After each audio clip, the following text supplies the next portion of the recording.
Innovation is in our veins. Soon the whole world will know our names. Sharing our knowledge and freedom reign. We here for the people, you know it's our way. Setting foundations is part of the dream. It doesn't matter if you're new to the game. Listen up now, cause we all gon' say, elevate, elevate, elevate, higher, elevate, elevate, elevate, higher. We gon' rise up, we all gon' shine. Work through adversity, stay on the grind. Elevate, elevate, this is our time. Elevate, elevate. Welcome to the Elevate Podcast, everyone. It's so great to have you all on one more time. It's your boy Josh and Reg. And we're grateful to be back on with you yet again. It's a beautiful week because you're alive and kicking. We are here for it. Lots of stuff to get into. Let's say protests erupting around the country. People are done with Trudeau. They're done with the BS that's going on, and people are at their limit with the BS. We get into that, as well as apparently we learned that conservatives are very susceptible to misinformation, according to science. So, according to science, you're an idiot. That's what we're learning today, and so much more we got to get into today. But Reg, how you feeling, big dog? Man, I'm wiped. He's a tired boy. I'm a tired boy. I got an inflammatory TikTok sent to me, and I spent a bunch of hours last night when I should have been sleeping doing some of my own research, which we'll get into in a bit, but let's just say that's got me pretty wiped. Yeah, it was so inflammatory that it's the first topic of our episode today. It has to be. It has to be, man. It wasn't our plan last night, but that's our plan tonight. And we'll touch on it. It's Steve Boots, Mr. Boots, one of your favorites, who's now your favorite. You don't like him anymore. So we've talked about this guy on the show before. We saw him as a left-leaning political creator on TikTok, but for the most part, he had a clear left-wing bias, but he was fair, and we were okay with that. We love people with different political ideologies, bringing ideas to the floor. We can have a conversation about it, what have you. This guy, there's been too many videos at this point where I'm like, this is just feels like he's operating in bad faith. And last night killed us. The final straw on the camel's back. It was over. We're going to jump into it. Steve Boots just causing a stir and a storm. Do you want me to summarize this and you want to jump into it, or do you want to summarize and go off that way? You can summarize, but I will just say that was strike three. So strike one was the whole take on conservative healthcare across the country. Out there to hurt everybody. I'm like, that's false. Like, I work in healthcare. I know that's false. So bad take. Strike two was the whole thing about the carbon tax being really great for Canada. And I was like, no. And he's like showing, he's like, oh yeah, look, like this is, we actually need more carbon tax. I was like, that is the worst take I've seen on this in a long time. And that's all I'll say for the carbon tax for this episode. Hey. Anyway, but that was strike two. And then this video was strike three. I'm like, you're out of here. You're done. You're done. Take your bat and go home. So very classic of anybody, either the left or the right, is going to take a piece of science, data, research, and try to carve it into their worldview and how they view things. And based on this piece of research and study that this man found, apparently, conservatives are way more highly susceptible to misinformation informing their voting behavior than the liberals are. It was based off this study where they offered 4 questions. And again, based on what the study's saying, just want to make that clear. Based on what the study's saying, they gave 4 statements. Only one of them is true. The other 3 are false. And if you, depending how strongly you react to each one either being true or false, showed how open and susceptible you are to misinformation. So we'll try the test with you at home first. First statement. Canada's economic growth lags well behind the G7 average. Is it completely true, just true, false, or completely false? You answer that. Number 2, vaccine-related deaths are being concealed from the public. Same scale, completely true, just false, completely false. The right to bear arms is guaranteed in Canada's Constitution. And then number 4, climate change is caused by greenhouse gas emissions. So as I said, out of those 4, based on this study and their narrative, they say only one of those is true. And the one that is true, according to them, is climate change is caused by greenhouse gas emissions. The other three I mentioned were completely false. And that, my friends, is how they based this study on how conservatives are more susceptible to misinformation online. Reg, you have the floor. So first off, what a way to bait people. They're like, what are topics that we know are going to be hot with conservatives and that are going to be good for liberal voters, that they're going to be able to see right through this? And what is going to be the narrative that a liberal voter is going to hear? And what is a narrative that a conservative voter is going to hear? And we can actually design this study to give the answers that we want. And that's what happened with this.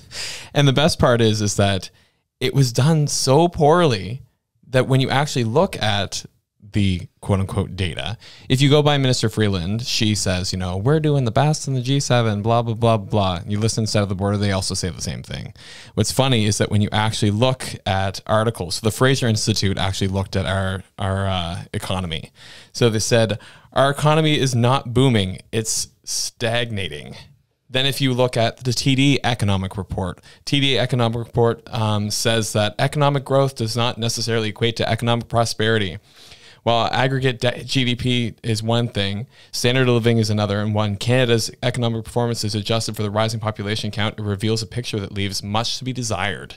So that was straight out of the TD economic report. Also in the Fraser Institute, it says, despite turning solid headline growth in recent years, Canada has lagged behind the US and other advanced economies in terms of standard of living performance or real GDP. So it's just...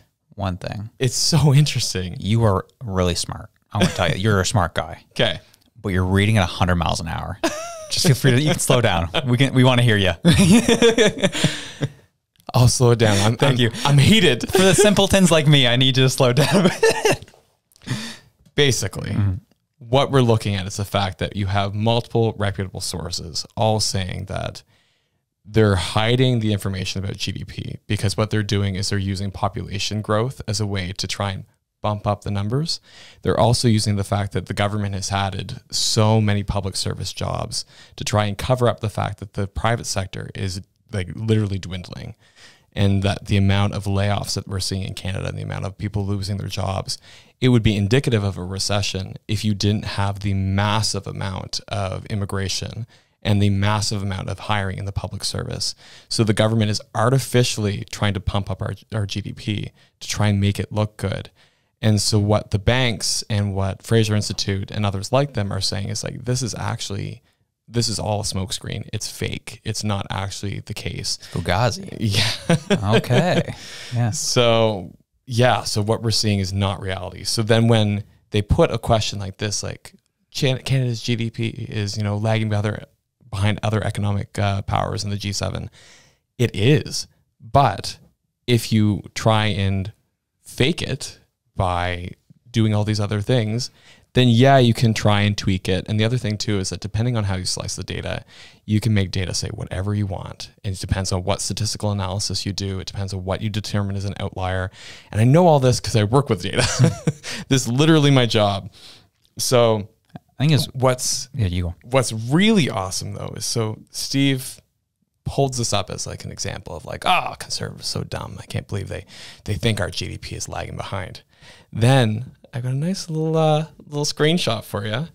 So it says G7 productivity growth since pre-pandemic 2019, and they show Canada at minus 0.15, and everybody else doing real great.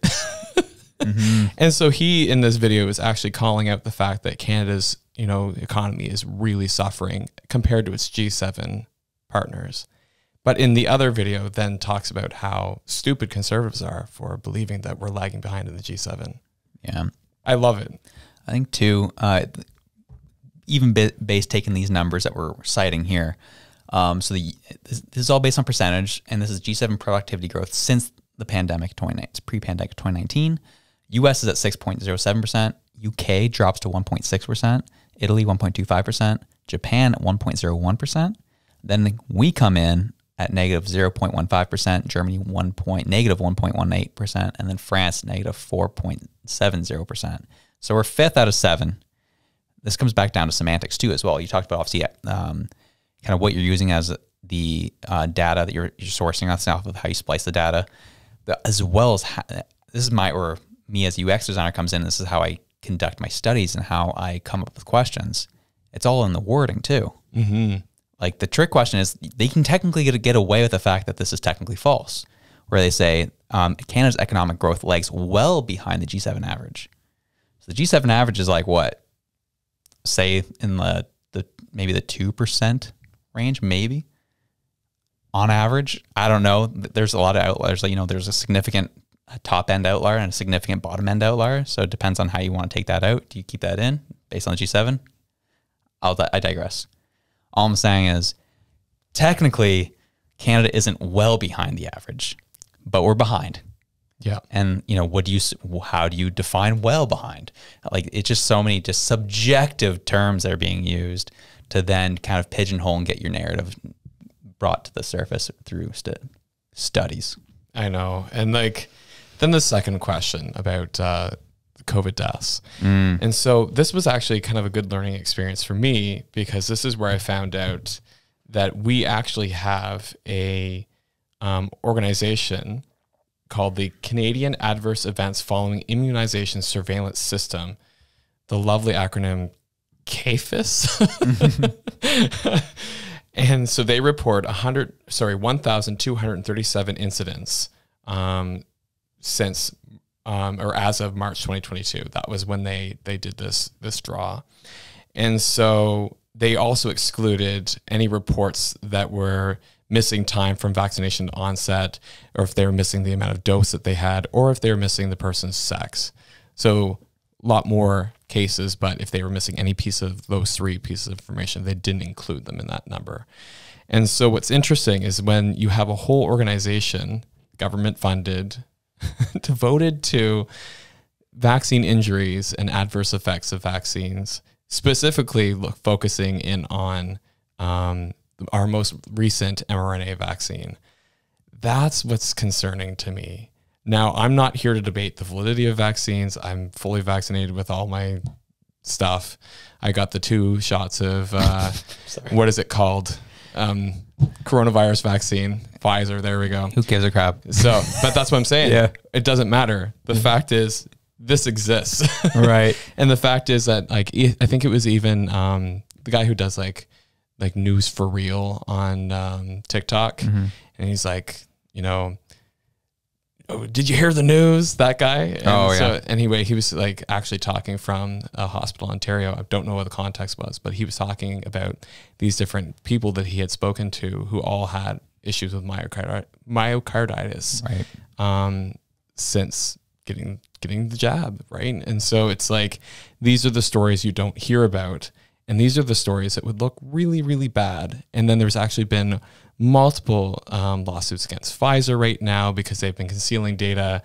And so then when you read that statement in that bit there where it says, the government is concealing COVID deaths or deaths related to the vaccine, it's that's happening. We can see that it's happening. And so it's really, really frustrating. And then I actually looked up the statistics on the deaths.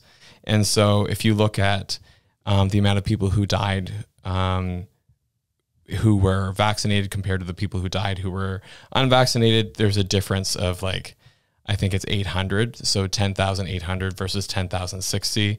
And I pulled that from Statista. So they were actually looking at number of COVID deaths in Canada by vaccination status. So it's just, you can find this information, but it doesn't fit the narrative that's on the mainstream. The other one was kind of a red herring, the right to bear arms. We know that's the states. We know that's not in our Canadian Constitution. What is in our Canadian Constitution, this one's just for fun. So even though we don't have the right to bear arms, we apparently have the right to freedom of speech and the press, peaceful assembly, travel, due process, privacy, an attorney, and speedy trial for criminal cases and trial by a jury in certain cases. So 5 of the 7 of those our current prime minister doesn't think we have because he's walked all over those. True. So that's just a fun aside, but it really just goes to show when you write something from your own narrative in a way that's using, like you said, key terms to try and trick people and to try and capture a certain group of the population and make them look dumb. That is what made me livid. That's what really got me going. And rightfully so. It upset me because it upset me first because I sent it to you. And I was dumbfounded, I think would be the word, of kind of looking at this. And I was like, okay, I was honestly, when I was looking at it from a surface, I was like, oh, wow. I'm going to give them the benefit of the doubt. Wow, conservatives are more likely to be misinformed voters versus what liberals are. I'm curious. All right, what's the background behind this? And I looked at how the study was conducted and the questions they're asking, and based on how they asked them, and I was like, what are we doing here? I don't know how Mr. Boots, I don't know how in good conscience you can put that out to your followers and think that is the right thing to do. That is so dishonest and harmful and, quite frankly, idiotic to be doing. And that's coming from me, from one white bearded guy to another. And I was just dumbfounded because, like I said, I typically have given this guy the benefit of the doubt. He's typically fair. But I've seen too much at this point where I'm like, okay, now you're just trying to drive your bias, you're trying to drive your narrative, and it needs to stop because it's causing more of a divide here, and it needs to end now. So, yeah. Well, I got a divisive one for you. So this is what we talk about when we say about, the side saying, do your research. I did a little research. Here we go. So here's a study. It says, do smarter people have more conservative economic attitudes? Assessing the relationship between cognitive ability and economic ideology. Talking about conservatives and intelligence. So there was a meta study did on whether or not your conservative values around financial and fiscal responsibility, are you smarter if you believe that? Apparently there's a positive correlation. Wow. They have an end value of 46,000 individuals in these studies, across these studies. Oh, wow. Yeah. So it must be true. It must be true. So if you're very liberal in your fiscal policy, you're not as smart. You're kind of dumb, according to this. And this study actually comes from the NIH, National Library of Medicine. Oh, wow. From PubMed Central. So they know what they're talking about over there. It's PubMed. So next time you want to quote a study that's extremely biased, think about the fact that there's one just on the other side pointing at you saying the exact same thing. Yeah. So it's dumb. Amen to that, brother. Yeah, you're completely right. And it's hard, especially in the age of information, age of technology. It feels like more and more of a burden's being put on the individual to sift through the BS that they're looking at. And that sucks. I hate that. And honestly, as a show, we have our biases. We don't claim to be unbiased here. We try our best to kind of present facts, then give our bias on the facts. But we try our best not to do this stuff. Like, this is so dishonest and so harmful. It makes me sick to my stomach, fam. Yeah. Well, you know what? And to be quite honest, I don't think your views on fiscal policy are going to really determine your IQ quotient. I think it's just dumb. It's so dumb. But it's just, it's like the same thing. You can look up, the health benefits of dark chocolate, and then also look about how terrible dark chocolate is for you. It's like anybody, when they say, do your research to me now, it just makes me just cringe. So I'm like, I can find everything to bias one side and I can find everything to bias the other. So what it really comes down to is trusting your own intuition, trusting what you can see, feel, touch, know around you.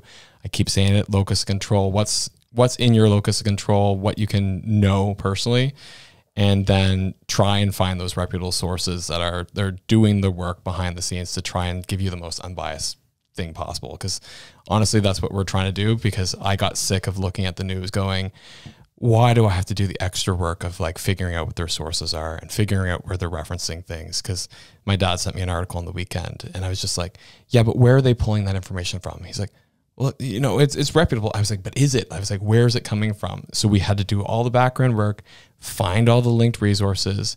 Sure enough, the article was legit, But it's the fact that you have to do all the work. Like, they're not making it easy for you to actually find the information. And that's annoying. So that's why we exist. Absolutely. And you show me your study and I'll show you who's funding it. Yeah. And that's key. I hate, I'm about to be a walking contradiction over here, but it just reminds me what happened with Stephen Guilbeault this week, where he, again, was citing a study on why his carbon tax is the way to go, and cites a study that was done by an organization that he's directly funding. Yeah. Gotcha. All right. All right. So it's just like, it's just that the name of the game out here. Everyone's like, trust the science, trust the facts. I hate to say it to you, hate to break it, but trust the science. And, you know, do you believe in science? Is the 2024 version of the 1950s. Do you believe in God? It's just a new way of like, if you don't believe what I'm saying, well, then you're out, you know. And it's just like, people aren't allowed to question your facts. People aren't allowed to question your science. And that is interesting, that people simply have not changed. Only the mechanism has. Yeah. The God has changed. The God has changed. You're right. That's a great way of putting it. Yeah. Absolutely. Well, speaking about things changing, April 1st coming, y'all. April 1st is coming, y'all. Woo! Dun, dun, dun, dun, dun, dun, dun. Yeah, farmers protesting is starting to pick up steam. Mm-hmm. And it is still as hard to get information on this protest as it was the last time we covered it. Still, there's some things I can pick up through TikTok, some things I'm picking up through Rebel News. And that's really about it that I'm picking up on right now. All I'm seeing is that they're starting to make their way to Ottawa. Yeah, I think it was the Signal that I actually found an article that they had translated from Radio CBC. Yeah, exactly, where they actually had to translate it from the French, because they're only talking about it in French because they know that the bulk majority of Canadians are English speaking and might not have French language skills, because New Brunswick's the only bilingual province and Quebec is the only French one. Yeah. So they're like, odds are people aren't going to be listen to this, so we'll report on it, but only for you. Yeah. Only in French. And so it's kind of funny. So you have to kind of rely on these other sources, again, to do that background work, to go through, translate everything, and then report on it. And you hope that they're reporting on it correctly. Yeah. But what's interesting is when you line it up with all the videos that are coming from TikTok, where it's real people on the ground filming things in the moment, saying, this is what we're feeling, this is what we're doing about it. Like, that's what's powerful. Mm-hmm.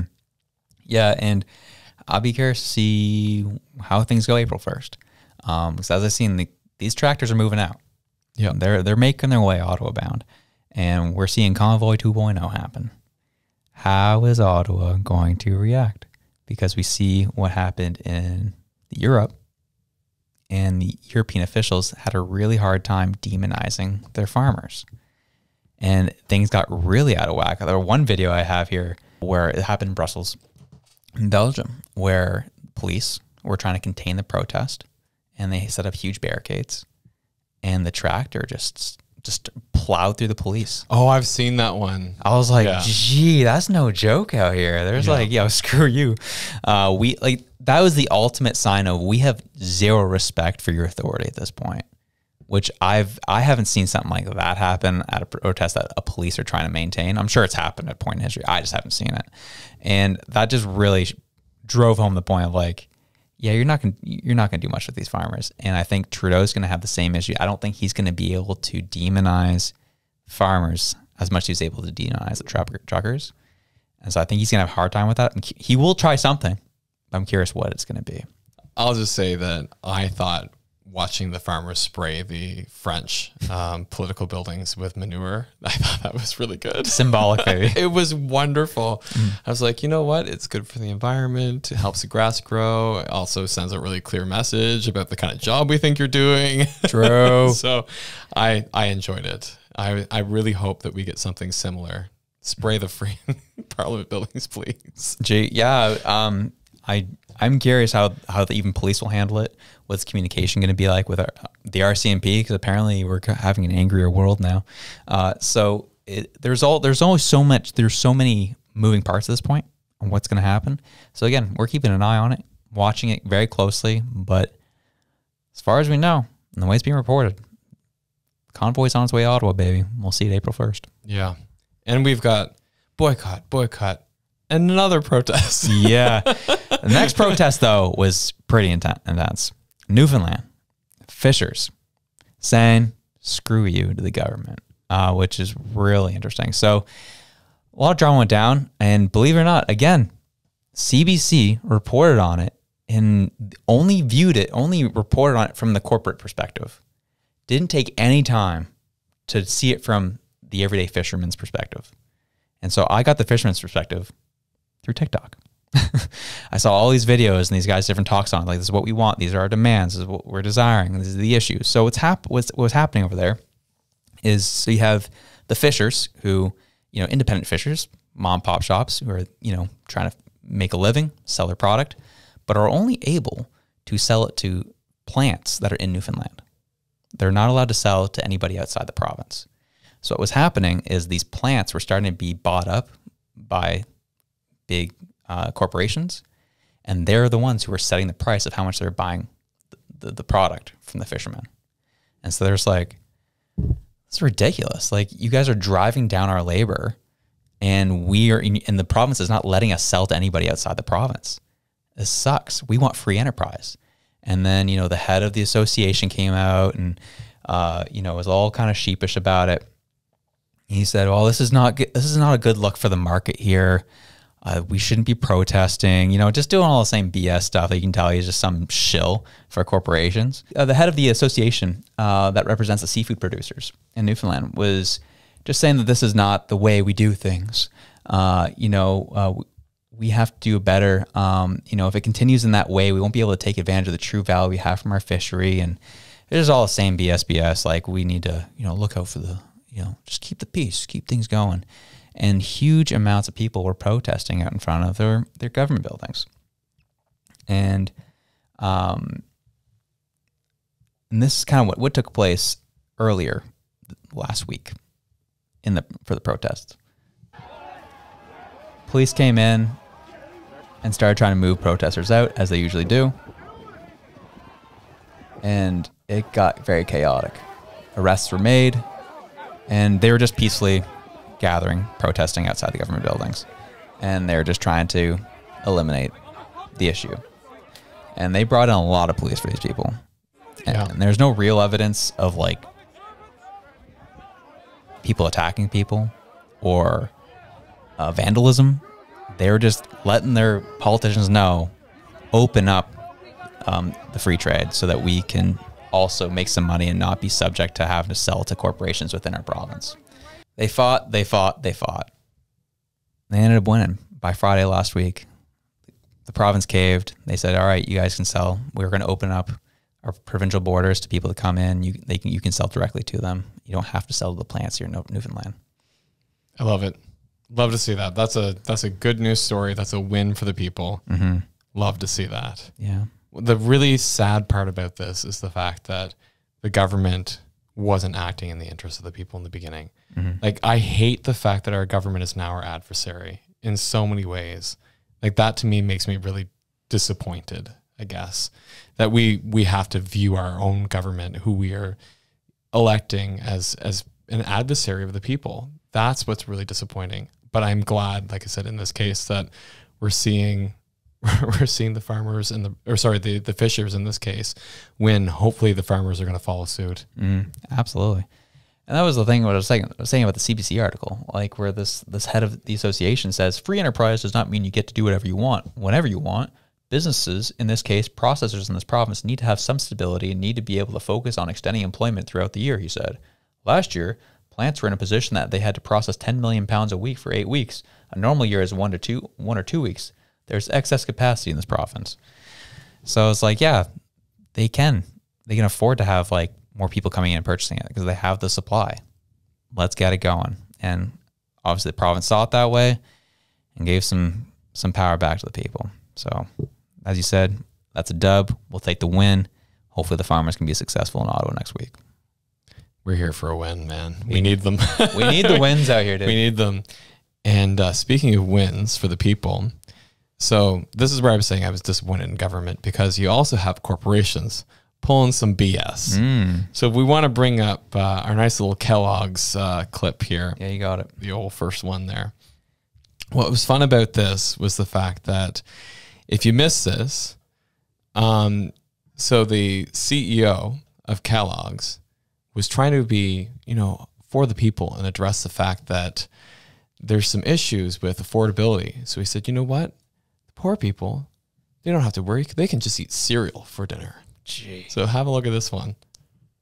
Let them eat cake or flakes. Well, frosted flakes. Kellogg's CEO says poor families should consider cereal for dinner, despite the fact that this company has raised their prices 28% for no reason. Literally, the small box is $6-7. So you've probably seen this floating around already, but I think they're about to find themselves in one hell of a boycott. I will tag the creator who came up with this idea in the comments, but I think it is brilliant because this company is attempting a double cash grab. Over the last 4 years, they have raised their prices significantly and bragged about the ensuing profits because there potentially were some increased costs along the way, supply chain, this and that, but absolutely nothing to justify the 28% except for the interest in making those extra profits. And now that that has happened kind of across the food industry, Kellogg's has the audacity to say, oh, chicken's too expensive, you'll have to feed your family cereal for dinner, claiming that it is a cheap food, which honestly it is not considering what you're getting. There's not a whole chicken's worth of protein in that box. As I said, creators here on TikTok are calling for a full boycott of all Kellogg's products over the second quarter. And it's not just the Kellogg's brand, it's all the brands that they own. I cannot wait to see how this plays out. So they're calling for a boycott of all Kellogg's products, like you saw. And so if you go to the second link there that I've linked, this is the actual boycott that they're planning. Kellogg's faces boycott after CEO pushes cereal for dinner in response to inflation. Here's what he said. So we're advertising about cereal for dinner. If you think about the cost of cereal for a family versus what they might otherwise do, that's going to be much more affordable. First of all, cereal is a cheap meal at best. This is something you should have maybe once or twice a month. Actually advertising this for children to have this for breakfast each and every day is on the borderline of being criminal, considering there's so much sugar and this is such processed food. And then when inflation and groceries are so high that the average American family is struggling to buy eggs and meat and fish and vegetables and whole foods, the CEO of Kellogg's goes, you know what would be a great idea how we can be helpful and generate more profits? Let's offer $6 processed sugary food for dinner. And I'm so happy that we're calling people out. This is why corporations and politicians don't like us on these apps, because look at the power that we have when we come together. Now, I know this is insignificant. It's just cereal, but look what we can accomplish if we work together. We're the ones that have the power to shape our lives in our country, not these big corporations and politicians. We have the power and we need to keep working together. So what's interesting about that too is it kind of calls into question like the things that are happening right now on social media as well. You see down in the States, they're trying to shut down TikTok. They're claiming that, it's a security issue because China has, a stake in this, which it's valid. That is valid. But also the fact that all the other social media companies are selling data to China is kind of like, well, if you really thought that it was a big deal, you would actually create some kind of sweeping law. It wouldn't be just on TikTok, but it is what he's saying. People are getting their information firsthand from others on TikTok. And then the same thing with Instagram. But Instagram recently just decided that they were going to stop showing you some political content because we don't want to rile people up. And what was really funny was the outcome of that was that you had the left and the right both singing the same song for like the first time in a while. Amen to that, eh? Never thought I'd see that coming. Yeah, but yeah, so they, like I said, I follow both sides of the spectrum. And it's funny because an account that's like super trans activist type, very left, like everybody deserves a home, like all this like very, very ultra left side of things, posting about how you need to make sure that you turn on being able to see to see political content on your social media accounts. And then on the same side, seeing like this ultra right, like F Trudeau flag waving side being like, this is ridiculous. You need to turn this back on. I was like, wow, Look at us coming together. coming together. Yeah, I will call this out just because it was funny that you said it. You said that someone was ultra left because they said everyone deserves a home. I know. Everyone does deserve a home, but the problem is like I was watching a whole bunch of stuff on the homeless encampments today, so I'm a little tired. But everyone does deserve a home. But one of the things that they were showing the fact that they're like, oh, this is ridiculous that the government is trying to remove homeless encampments, and it's like, because that's not a solution. Yeah. And also too, like there are spaces in the shelters right now for people. The problem is like whether or not the shelter space is appropriate, because they won't let pets, or they won't let people who are addicted use the substances that they're addicted to. So there's like a whole host of problems. We'll get into that on another episode, but yeah, everybody deserves a home. but that was only those far left people want that.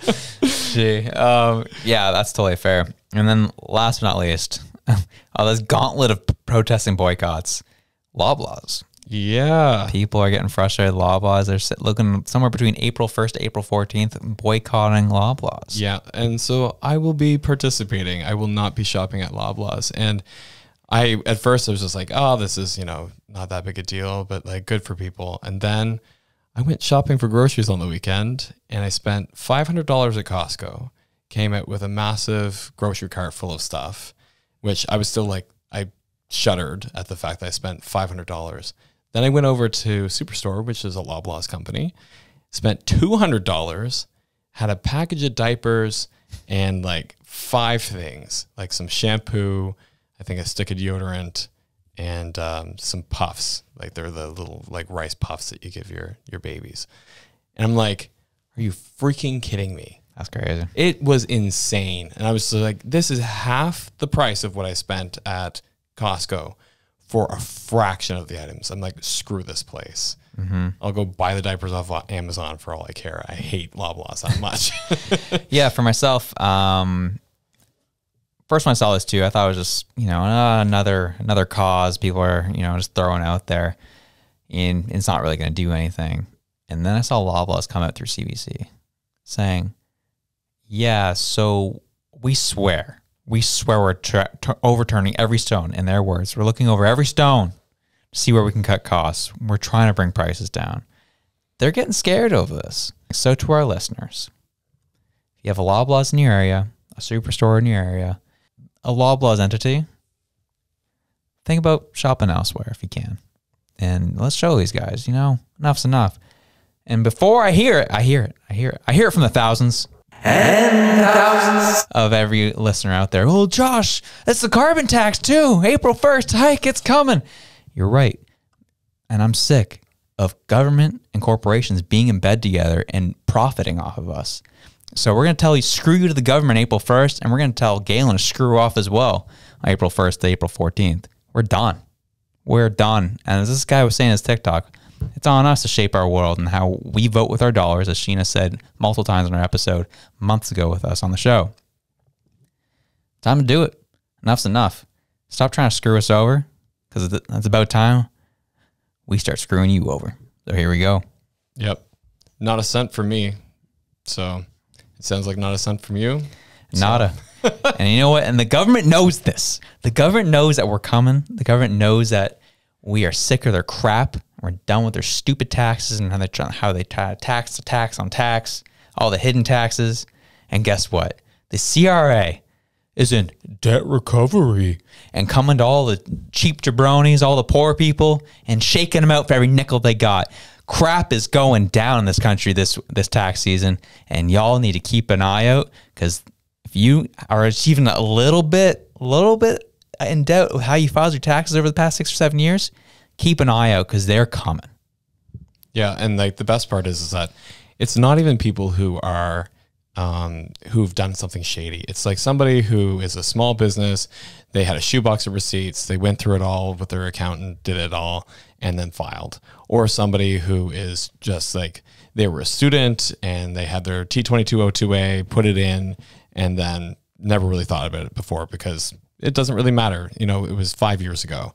They're coming after those people, and they are putting them through the ringer because they know they're not going to afford to buy legal counsel or an accountant or something like that to fight them. And they know they'll just give in because they don't know where their records are, or they have, you know, done a poor job keeping up on their records. Because let's face it, you know, a lot of us are not keeping our taxes for the full 7 years. I will admit I'm that person. And so I'm not going to be that person anymore. But yeah, it's ruthless, and it screams a government that has overspent and is looking to claw back money from the people in any way possible that is quote unquote legal. Right. Absolutely. So they're not hitting the corporations. They're not going, Mr. Trudeau, where did the 500 million go that you supposedly sent for vaccines that never came? Nobody's talking about that, but they're talking about, you know, Gladys or Agnes down the street who forgot to file something correctly, or who didn't keep their receipt from 7 years ago. That's who they're going after. And it's dirty. And that's the one thing too, that is something I want to clarify, because I was going through the tax laws in this country. And yep, it's true. Like, they can kind of audit up to 6 or 7 years back. But if they find anything within those 6 or 7 years that they see it's a little screwy, they can use that as an excuse to open up the rest of your tax history and go after everything else in your life, which is terrifying as well. They are literally the mafia. I don't care. I don't see it any other way. That's who they are. They're coming into your shop and coming, be ashamed if something were to break around here, huh? Just pay us and we'll give you protection. That's how this is going right now. And I've had enough of it. And I know having a podcast like this and putting this out there is probably testing the waters a little bit. But I would be remiss if we didn't warn anyone about this. And we actually have a story right here from a young lady who is dealing with this right now, where the CRA, from her perspective, allegedly, is full on manufacturing stuff to get money out of her. Listen up. So if you're a Canadian that has done your taxes, you may be familiar with the fact that the CRA has entered debt recovery. It's all over the CRA website. When you go to sign in, it's like, we're in debt recovery. I got a letter from them back in October being like, we think you and your ex from 5 years ago, we think you guys might still be common law. And I was like, weird. What gave it away? Us having separate addresses this whole time, or filing our taxes separately? Him being in another relationship with another person and purchasing a house with them? What gave it away? So I had to provide a bunch of documentation proving I was single, which was crazy, and also proving that the relationship ended 5 years ago. And I got an email from the CRA around midnight, and I checked it, and it was like, hey, everything's normal. Don't worry about it. And I was like, that's weird. So I checked, and they've updated my marital status back to common law with my ex, and have stuck me with an $86,451.09 debt. That's so wild, right? Like, that's insane. And like she said, she's like, I submitted everything. I did what they asked. And they said like, nope, don't believe it. Like, wild. And the fact they can just do that is concerning. And that's, for me, where I'm like, dude, I will lay bows down, dude. I'm dropping bows, throwing fists. If any of those guys come dark on my doorstep, looking for stuff, questioning things, I'm going to make their lives a living hell. I want you to know, the only reason they don't go after these, like going after people who have lots of money, big corporations, is because they have the lawyers and they have the understanding how to screw with them back. So they don't want to waste their time. I will waste your time all day, all night. I don't care. I'm going to make sure your life's as much a living hell as you're going to make mine, and it's going to be fun, and I'll do it with a smile on my face. So you come dark on my doorstep, be ready, because I'm coming with a vengeance. So if you do to me or do this to someone I love, best know I ain't keeping up with it. Tell you that much. Guess what? What? Still don't have my tax return. Dag nabbit, Reg. Let's go after him. We ride at dawn. Yep, it's been a month now. Still don't have it. That's crazy. But dude. Apparently there was an issue. There was a glitch within the CRA system that made it so that if you filed with a FSHA, there we go, that you were being delayed. And I'm just like, I wonder how many of those people are actually getting returns because they filed with an FSHA. And so we know that the time value of money, like money is more valuable right now than it is later. So the longer they can hold on to that money, the more interest they make off that money.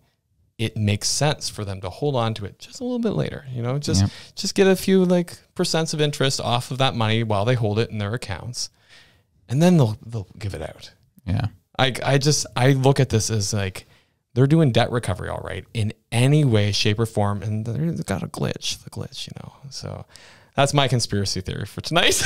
Hey, I think there's legs to it. There's legs to it. I don't blame you for it. All right, so, dude, a nice light topic to switch into. This one comes from you guys, though. You wanted this one. The people wanted this one. So, dude, I'm gonna cry. So we're gonna get into this only because it's fun, you know. Let's talk about Israel Hamas. Let's get into it. So obviously, I say obviously, I think we're lacking that probably 6 weeks ago now. We talked about Israel Hamas, and I think it was mainly you that talked about how what we're seeing, what Israel's doing to Gaza is a form of ethnic cleansing. And there are some Israeli listeners that were not happy to hear that and thought that that was ill-founded, not right to use that terminology, and gave us some articles and gave us some stuff that they were seeing that would contradict that fact and say that that's not happening. They're just trying to get these hostages back. They're doing what they need to do to retaliate for October 7th, or October 6th. And that's that. Please don't ever put ethnic cleansing on Israel. That's not what's happening right now. Please rethink your position on this. So we looked at the articles. We looked at what they brought to us. And yes, it's a very complex, nuanced issue. We'll be honest with you. But the reason why we took 6 weeks is because we were serious about taking 6 weeks and looking at it. And, well, Reg, what'd you find? Throw it right back to me. Hey, so you're the one who said it. I know. So I still stand by my statement that I think that it's an ethnic cleansing. And I think it's unfortunate. I think that it's funny because I did feel myself being more sympathetic to Israel, especially because when I looked at the fact that Israel has offered a two-state solution so many times throughout history, and the Palestinian government has rejected it fervently, time after time after time. I think the last time was Yasser Arafat at the time. And so it's just been a situation where you have Yahweh promising that desert to the Israelis, and then Allah promising the desert to the Palestinians. And what do you do when you have cosmic powers at play and then leaders who really believe in their ideology? So it makes it really, really hard. And then when you have one leader that's really supported by the West and one that's not, it's not looking so good. And what I find interesting, though, is that the fact that why isn't Egypt stepping up and taking in some of these, you know, these individuals refugees from Palestine, from the Gaza Strip? Why are they arming their border? Why did Europe just give them, was it $7 billion to fortify their borders? Like, what is happening in this area? Where's the rest of the Muslim nations in that part of the world? Why aren't they stepping up and saying, we'll take refugees on? They're like, no, go ahead, Israel. Yeah.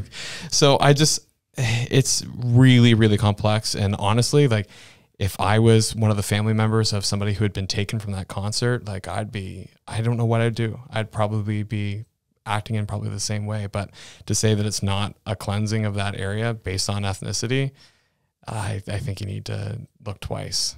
But so you think it's based on ethnicity? You're saying if you're Muslim, they're taking them out. That's what you're saying. I think if you're Palestinian. Okay. So I think the problem is that you do have a lot of written work out there that talks about Israel becoming whole again, them rebuilding the temple. And so, like, if they talked about, like, the fact that if the Dome of the Rock fell tomorrow based off of an Israeli strike, I would not be surprised.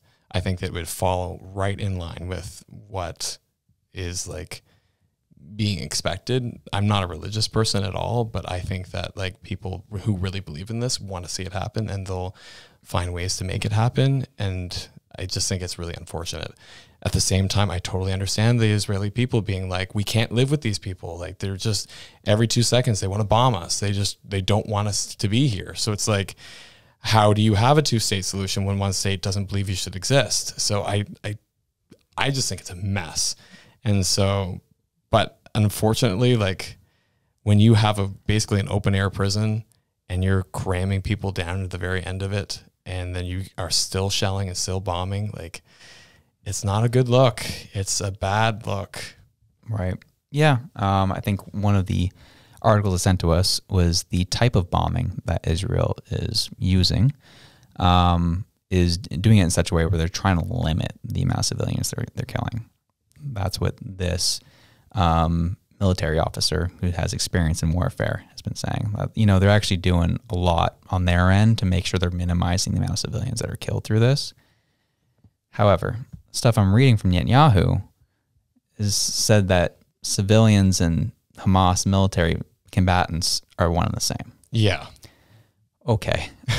You use terms like mow the lawn. What's that mean? Okay.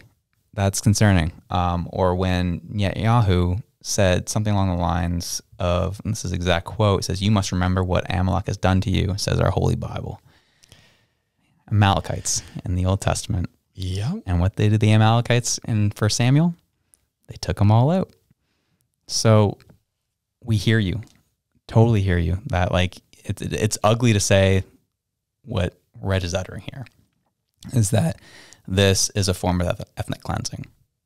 But you also have to see it from two outsiders, two white guys from Canada who's seeing this from this point on, where we definitely see both sides of it.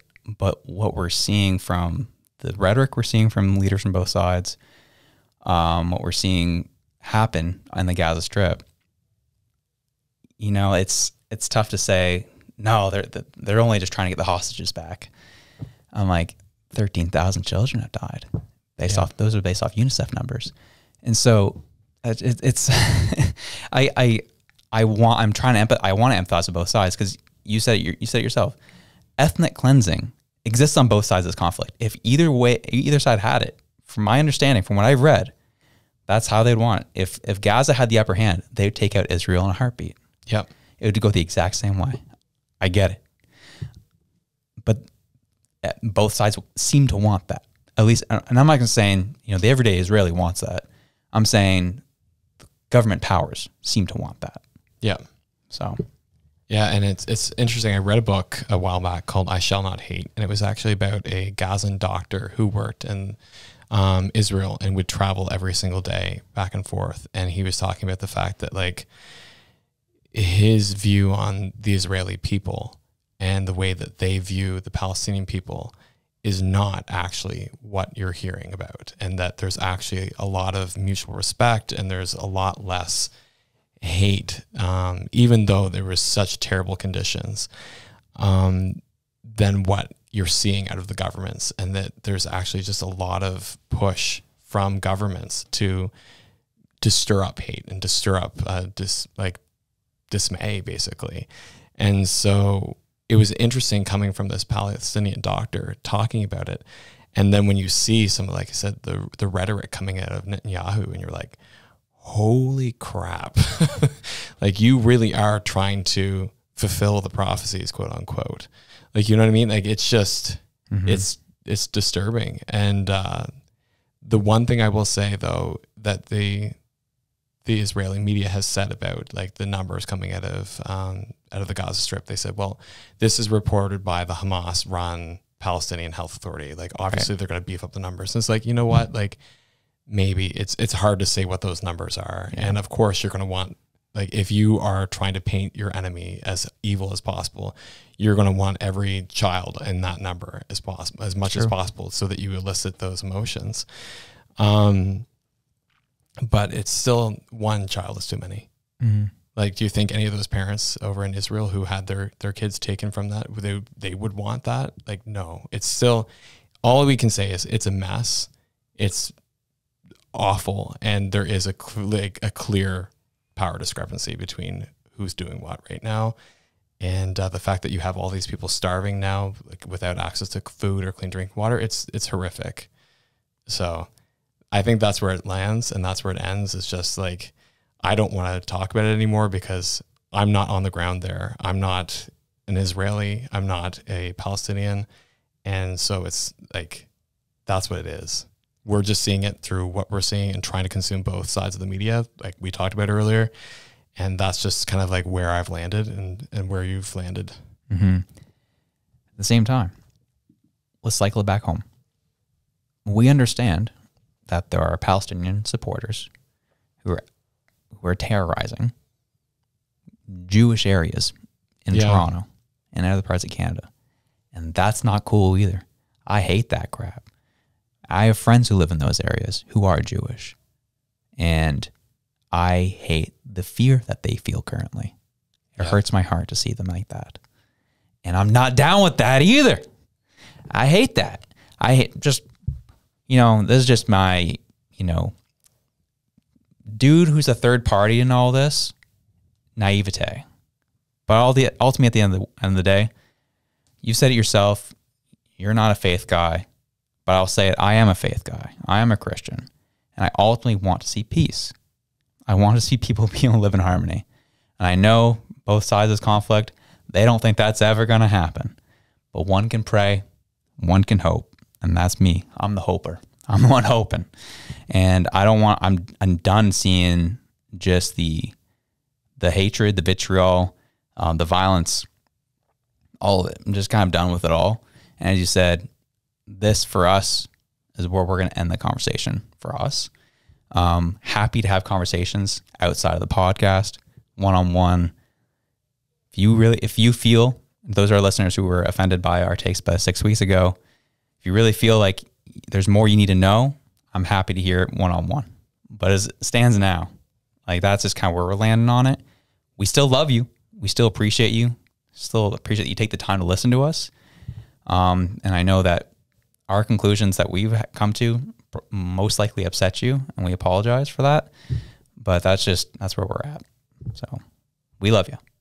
I don't apologize. Fair enough. But yeah, no, some of those protests, oh man, they're wild. I know we just had the Junos here in Halifax, and there was a big protest outside that. And guys, stop protesting the things that people love and that bring them a shred of joy in what's an otherwise hellscape of Canada right now. Go throw crap at the Parliament buildings. Take a page out of the farmers' books. Go hit the people who have decision-making power. Stop hitting the everyday person. That's just my take. But yeah, again, agree with you. Love people, want people to do well, want people to stop hating each other. Because I'm not religious, I think that I have a very significant take on life. And I think that for me, this is the one shot I've got. I don't have a heaven to go to, so I need it to be as good as possibly can be. So I need people to stop hating each other. Yeah. So there you go. You have religion, politics, and money. You have all the things you're not supposed to talk about. The most divisive podcast episode we've created yet. Yeah. And imagine that. We have an atheist and a Christian on the same podcast, co-host, and we still love each other. It's possible. We out here. We out here. All right, moving on to our final topic. So this is more one that is local here, and I mean local, I'm talking Nova Scotia. There is a cell phone repair company, computer repair company called Gibo. Not to be confused with Steve Van Gibo. It's actually Geebo. And small business. They have 6 or 7 locations around the province. They ran into some trouble. And this is a wild story, dude. So they have a location, I think this happened at Bridgewater. And they had a lady come in with 2 tablets and a laptop. You know the story? I do. Yeah. And so this lady comes in, and the clerk says, we can't take your tablets, but we can take your laptop. She's like, okay. And she's on camera walking out of the store with her 2 tablets. A month later, she comes back. saying, hey, I see you got my computer, but where are my tablets? And there's like, you never dropped them off with us. And she's like, no, I gave you my tablets. And there's like, no. And so she goes on this whole social media tour saying how evil Guilbeault is for stealing her kids' tablets and created this whole narrative, just creating hell. And this company, this business is getting so much hate on social media, thinking that this company stole these tablets from this woman. And this woman has a pretty significant following in the area as a small business owner herself, and just throwing so much hate at these guys. Ends up finding out. She goes, as more data starts coming out, and they're like, we have the receipts, we have the camera footage, you leaving with your tablets. All of a sudden, a week goes by, and this lady throws a post on Facebook. And it's a photo of 2 tablets in a trash bag. Like, hey, so apparently these tablets just showed up at my door. I can't believe Guilbeault just threw them at my back door, hoping I pick them up. Well, at least they did the right thing and tried to move on with it. And so I feel bad for Guilbeault because I don't know the owner personally, but I follow his wife on social media. The show follows his wife, Michaela. Michaela HFX was her original screen name on TikTok. It is now Michaela.Mary. And sweetest woman, nicest woman you can meet. And she put the story out on social media herself, 4.5 minutes detailing the story. And she was so gracious and so kind, but just like presented the facts in such a nice way possible. And I said, you know what, Michaela, I'm going to be your anger translator. That woman in Bridgewater can absolutely suck it. This is ridiculous. Like, how can you feel like a good person and walk around thinking you did good for the world and do this to a small business, a fellow small business owner? It's one thing with some corporation trying to crush the soul out of the individual, but you're 2 fellow business owners in the same city. Welcome to jealousy in small town Nova Scotia. Plain and simple as that. This is absolute trash. And I hope and I pray, and I'm using this platform to give Guilbeault just some love that they deserve. They're awesome people. They're run by awesome people. They would never do anything like this. And this woman's an absolute snake who lives in Bridgewater, Nova Scotia. So nothing else to do, maybe. I don't know. And to all my small town listeners, I apologize. That was very derogatory. But your boy's a little fired up, and I'm ticked off at this woman who's trying to pull this crap. That's ridiculous. And don't worry, I'm on the Picto Rant and Rave group. I see all the stuff that goes on in rural Nova Scotia.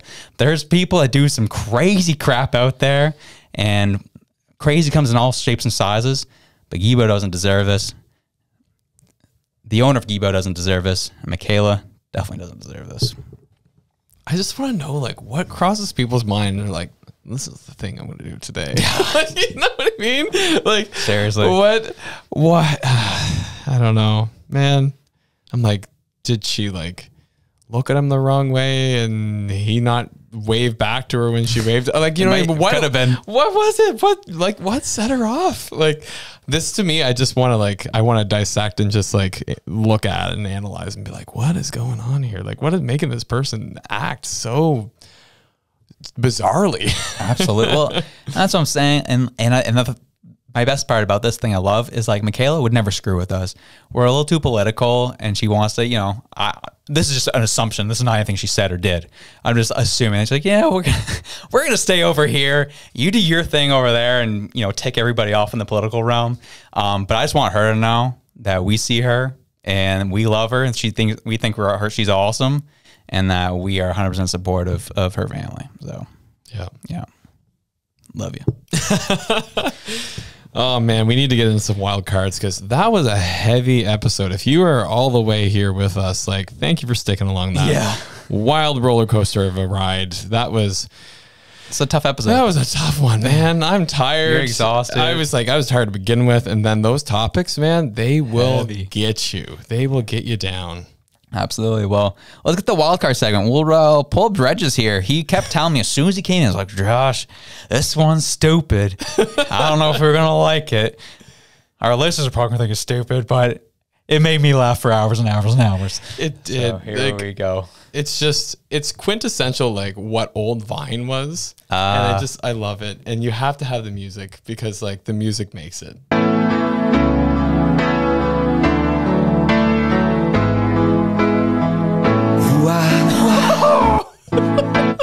Yo! It's so dumb. Gee. See ya. Yo. Well, I can see why. I can see why you'd be tired. And those who are just listening and can't see the visual, it's some type of crane taking down like one of those big gas station signs, and there's a man at the base of that pole, and that thing comes up and he goes flying through the sky.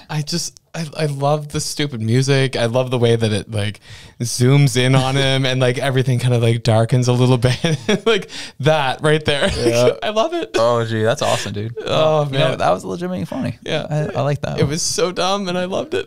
We're here for it, dude. All right. So mine. Admittedly, I am really behind on this one. This is like a 3-month-old meme, but I just came across it recently. Mm-hmm. But it's this young gentleman who's given himself a goal while at the same time trying to grow his social media. Day 1 of doing a push-up for every follower. I have 1 follower, so that means 1 push-up. Just to clarify, I will still be doing a challenge. I'll be walking 23,000 inches.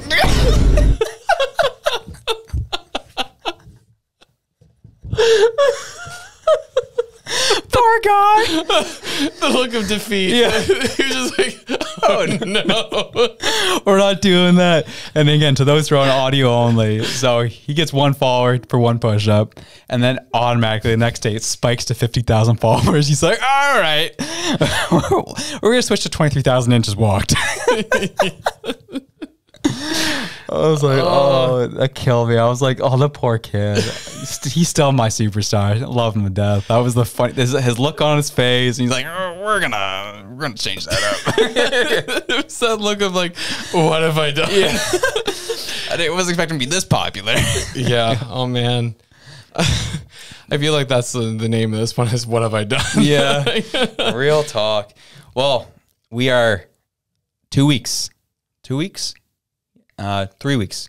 3 weeks away from Ottawa. Yeah, Strong and Free Conference. We're excited to be able to go. We're going to cover it. A couple people we're going to be talking to on the ground. We're going to actually meet up with Jennifer there, do some stuff with her. She's gonna get us in touch with her MP, and get to meet that individual. Heard a lot of great things about him. So it'll be fun time, and yeah, we're excited. We're excited. Some surprise guests too. Yeah, lots of surprise guests. We are making the most of this trip for y'all. We're gonna have a lot of fun and bring a lot of cool guests and talk about the things that no one else wants to talk about, as per usual, including Israel Hamas. So much fun. Dude, I am feeling as like, so back when Pat McAfee had Aaron Rodgers on his show, and Pat McAfee's ESPN personality, had Aaron, who just talked about sports, had Aaron Rodgers come on and made hell on earth for him to talk about the COVID vaccine and how much hate Pat got through that. And he's like, man, I honestly can't wait for this to be done. I'm so over it. That's how I'm feeling about this whole conflict. I'm like, you know what? I'm about here with it. I'm good. I'm gonna leave it at that. And we literally hit everything. We hit vaccines. We hit like misinformation. We hit the economy. We hit every single thing you're not supposed to talk about. Religion, like the wazoo. That's what we're here for, I guess. That's what you guys want. So this was kind of like a listener special because this was inspired by you all. Yeah, it's at the expense of our mental health, but we love you. We'll do it all for you, babies. So on that note, whatever it is you're doing, whether you be going to work, going to the gym, or flexing on the homies because they absolutely suck, whatever it is you're doing, wherever you are, we love you. We're out. Peace.